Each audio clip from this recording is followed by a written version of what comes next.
सरपंच संतोष देशमुख यांच्या खून प्रकरणामधील आरोपीला जो फाशीच्या शिक्षेपर्यंत पोहोचवेल अथवा एन्काउंटर करेल त्या अधिकाऱ्याला 51 लाखांचं बक्षीस जाहीर करण्यात आलंय।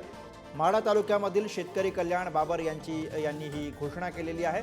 शिवाय 5 एकर जमीन देण्यात येईल अशी अनोखी घोषणा सुद्धा त्यांच्याकडून करण्यात आली।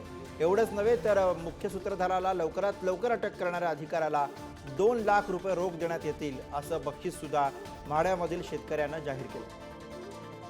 मराठा समाजाचा इतका युवक पुढे चाललेला ह्या गुन्हेगाराला काहीच म्हणजे पैशासाठी लेकरा बाळांना त्यांचे काय प्रपंच उद्ध्वस्त होतात काय नाही याचं काहीच नाही। गुन्हेगारीला कुठेतरी आळा बसला पाहिजे, एखाद्या सरपंचाला न्याय मिळाला पाहिजे। एखाद्या समाजातून आलेला होतकरू तरुण त्याच्यावर असला घाणेरड्या प्रकारनं हल्ला करून त्याला इतकं क्रूर हत्या केलेली आहे, त्यासाठी ही मी बक्षीस ठेवलेलं आहे। आणि अधिकाऱ्यांना तपास अधिकाऱ्यांना त्याचा पुरेपूर अधिकाऱ्यांनी सक्षमपणे करावं आणि त्याला प्रोत्साहन मिळावं म्हणून ही गोष्ट मी केलेली आहे।